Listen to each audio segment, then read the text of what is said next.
Ryan Leaf, the ultimate bust. In the 1998 NFL Draft, it was a coin toss between two quarterbacks, Peyton Manning, the polished and cerebral field general from Tennessee, and Ryan Leaf, the rocket-armed gunslinger from Washington State. The Colts went with Manning at number 1. The Chargers happily took Leaf at number 2, believing they had their own franchise quarterback. They didn't. Leaf's rookie season was a nightmare from the start. In his first 9 games, he threw just 2 touchdowns against 15 interceptions, completing an abysmal 45.3% of his passes. His passer rating, a humiliating 39.0. The Chargers went 3-6 in those games, and their new franchise QB looked overwhelmed, confused, and unprepared for the NFL. The numbers didn't get better.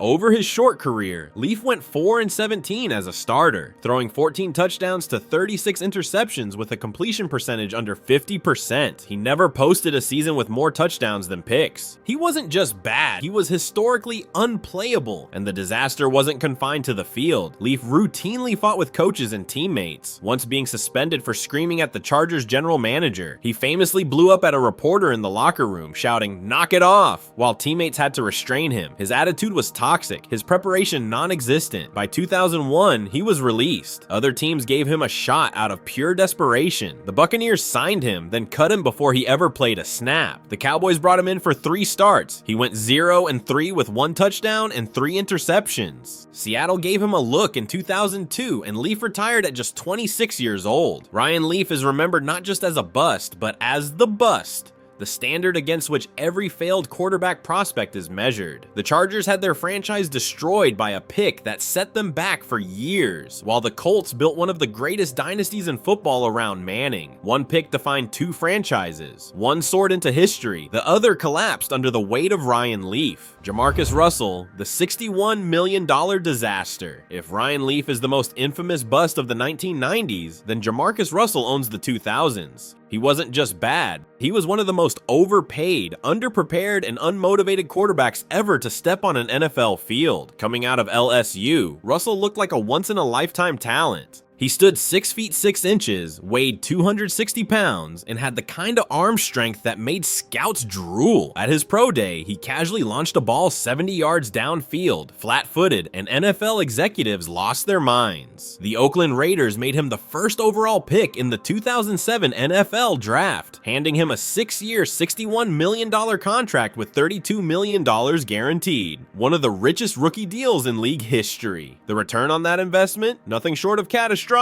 As a rookie, Russell showed up overweight and out of shape, holding out of training camp and falling behind before he even played a snap. When he finally got on the field, the results were humiliating. 2 touchdowns, 4 interceptions, and a 50% completion rate in limited action. Year 2 should have been his breakout. Instead, it cemented his status as a disaster. Russell started 15 games, and the Raiders went 5-10. He threw just 13 touchdowns against 8 interceptions, completing under 54% of his passes. His passer rating was a miserable 77.1, bottom tier for the league. But the real problem wasn't the stats, it was the attitude. Reports poured out of Oakland that Russell wasn't studying film. Coaches were so skeptical that they actually tested him by sending home blank DVDs labeled blitz packages. The next day, Russell confidently told them he'd studied the tapes.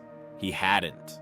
By 2009, he was completely unplayable. He started 9 games, threw 3 touchdowns to 11 interceptions, lost 6 fumbles, and completed just 48% of his passes. His passer rating, 50.0. The Raiders benched him mid-season, and by 2010, they cut him outright. Despite being a number 1 pick, Russell never got another serious opportunity. He finished his career with a 7-18 record as a starter, 18 touchdowns, 23 interceptions, and 25 fumbles. He was so unprepared and so unmotivated that even a quarterback-starved league refused to touch him. The Raiders' gamble set the franchise back years, wasting draft capital, cap space, and credibility. JaMarcus Russell wasn't just a bust. He was a $61 million warning sign, proof that talent without preparation is worthless. And to this day, he's remembered as one of the biggest failures in NFL history. Johnny Manziel, the celebrity QB who never grew up. Few college quarterbacks have ever captured attention like Johnny Manziel. At Texas A&M, Johnny football was electric. He became the first freshman in NCAA history to pass for 3,000 yards and rush for 1,000 in the same season, won the Heisman Trophy, and turned Saturdays into highlight reels.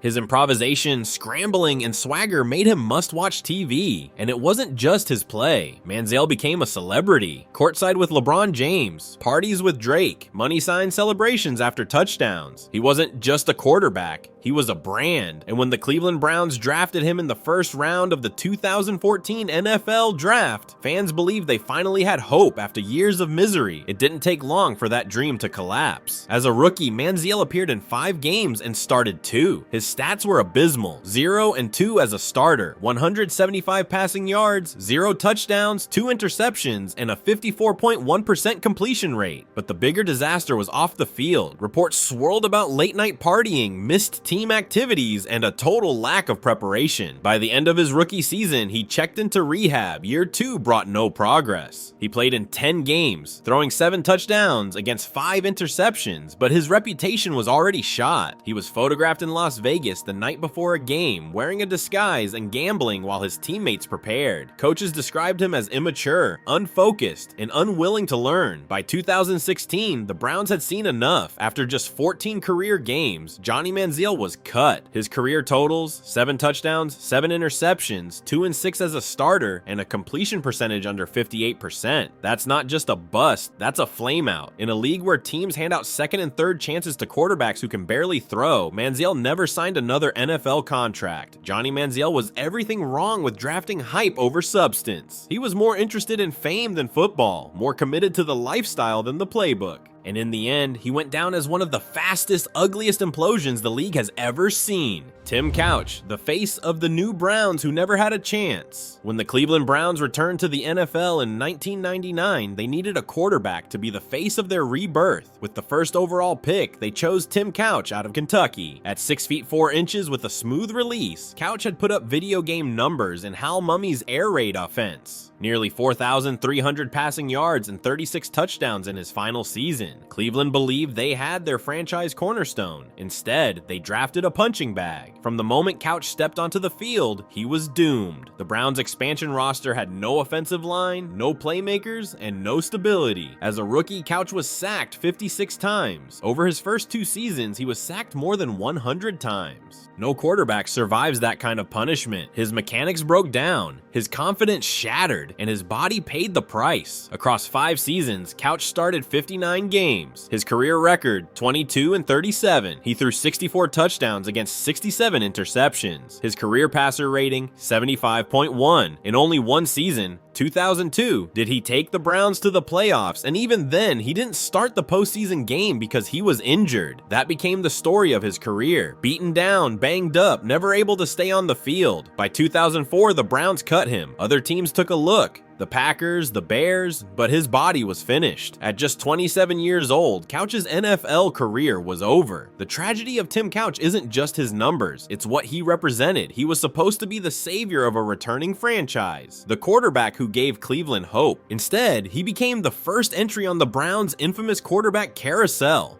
the one that would roll on for decades, swallowing up name after name.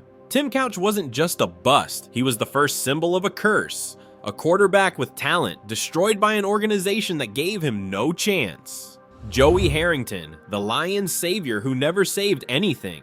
In 2002, the Detroit Lions were desperate. They had won just 5 games in 2 seasons and needed a quarterback to revive a broken franchise. With the 3rd overall pick, they selected Joey Harrington out of Oregon. Harrington had the resume. He was an All-American, had led Oregon to a Fiesta Bowl win, and even landed on the cover of EA Sports NCAA Football 2003. Detroit believed he would be their franchise quarterback. They even dubbed him Joey Heisman coming out of college, but the NFL quickly exposed him. As a rookie, Harrington went 3-9 as a starter, completing barely 50% of his passes and throwing 12 touchdowns to 16 interceptions. It was ugly, but fans hoped it was just growing pains. Instead, it became a trend. In his 2nd season, Harrington somehow got worse. He led the entire NFL with 22 interceptions, and Detroit finished 5-11. Over the next 2 years, nothing changed. Harrington kept the starting job because the Lions had no one else, but he kept losing games, throwing picks, and looking overwhelmed. around. By the time Detroit gave up on him, his record as a starter was 18-37. He never had a season with more touchdowns than interceptions. His completion percentage never topped 57%. Other teams gave him chances. Miami traded for him in 2006. When their starter went down, Harrington got 11 starts. He threw 15 interceptions in 11 games. The next year, Atlanta gave him a shot after Michael Vick's suspension. Harrington responded with 8 interceptions to 7 touchdowns before being benched. By 2008, his career was over. In total, Harrington finished with a career record of 26-50, 79 touchdowns, and 85 interceptions. He never had a winning season. He never came close to living up to the hype. Joey Harrington was supposed to be the man who turned the Lions around. Instead, he became just another name on Detroit's endless list of quarterback failures. A college star, a video game cover boy, and a pro who was exposed from the very start. Akili Smith. A duck gone bad. The 1999 NFL Draft was loaded with quarterback intrigue. Tim Couch went first overall to the Browns. Donovan McNabb went second to the Eagles. At number 3, the Cincinnati Bengals took a chance on Oregon quarterback Akili Smith, passing on a trade offer from the New Orleans Saints that would have given them 9 draft picks in exchange. Instead, the Bengals thought they were getting their franchise quarterback. They got a nightmare. Smith had been a late bloomer in college, exploding in his senior season at Oregon with 3,763 yards and 32 touchdowns. Scouts loved his athleticism and arm strength. He looked like a dual-threat prototype who could change the position. Cincinnati fell for the tools. But the NFL isn't built on tools, it's built on production. As a rookie, Smith played in 7 games and started 4. He threw 2 touchdowns and 6 interceptions with a completion percentage barely over 50%. The Bengals went 1-3 in those starts. He looked lost, slow to process, and incapable of reading NFL defenses. Year 2 was supposed to be his leap. Instead, it was a collapse. Smith went 2-9 as a starter, throwing 3 touchdowns and 6 interceptions, while fumbling 14 times. That's right, 14 fumbles in one season. He became a turnover machine, giving defenses the ball through the air and on the ground. After that disaster, the Bengals benched him. Over the next 2 years, he started just 2 more games. His totals after 4 seasons: 5 touchdowns, 13 interceptions, 19 fumbles, a 46.6% completion rate, and a 3-14 record as a starter. By 2003, the Bengals cut him. No one else wanted him. His career was done. What makes Smith's failure sting isn't just how bad he was. It's what Cincinnati lost. They could have rebuilt their roster with 9 draft picks, but instead they tied their future to a quarterback who never had it. Akili Smith wasn't just a bust. He was a franchise-altering mistake, proof that sometimes betting on potential can set you back a decade. Matt Leinart, the USC Golden Boy who faded fast. Few quarterbacks entered the NFL with more hype than Matt Leinart. At USC, he was the definition of a winner, a 37-2 record as a starter, a national championship, and the 2004 Heisman Trophy. He had the size, the pedigree, the spotlight. And when the Arizona Cardinals drafted him 10th overall in 2006, he was expected to be the face of their future. But college dominance doesn't always translate, and for Leinart, it never did. As a rookie, he started 11 games. His stats were brutal: 11 touchdowns, 12 interceptions, a 56.8% completion rate. Arizona went 4-7 with him under center. The excuses came quickly. He's young, he'll improve, but he never did. Over the next 3 seasons, Leinart started just 6 games. He never once threw more touchdowns than interceptions in a season. His mechanics were sloppy, his arm looked weaker than advertised, and he played with a tentativeness that made him easy to defend. He was supposed to be NFL ready. Instead, he looked scared. The Cardinals' patience ran out fast. Before the final preseason game in 2010, Arizona flat out released him. That's how little trade value he had. A top 10 pick, Heisman-winning quarterback, cut with nothing in return. Leinart bounced around as a backup, landing with Houston and Oakland, but he never found a second act. His career totals: 18 starts, 15 touchdowns, 21 interceptions, and an 8-10 record. That's the sting of Leinart's story. He wasn't a Ryan Leaf-style meltdown. He wasn't a JaMarcus Russell-sized disaster. He was worse in a way. He was irrelevant. A college legend, a can't-miss prospect, and who missed so quietly that most fans barely remember he was ever here. DeShone Kizer, the winless wonder. In 2017, the Cleveland Browns were desperate yet again.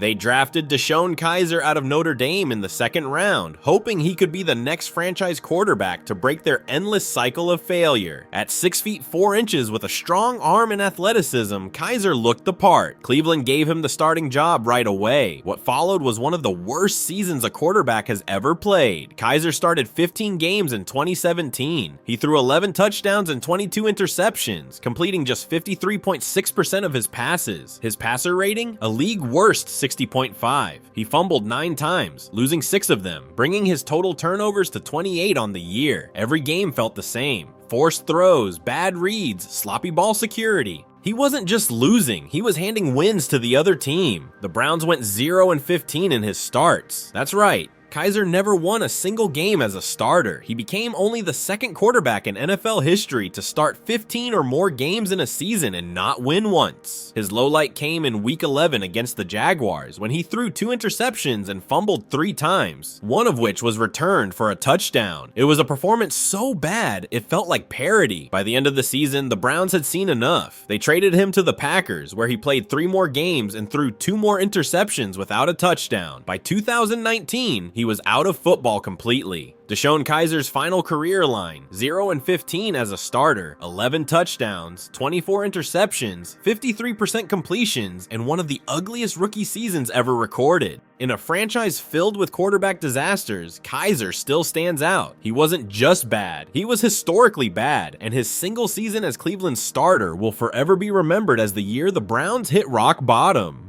If you want more stories of NFL greatness and collapse, hit subscribe, drop a like, and stick around. The next chapter of football history is already waiting.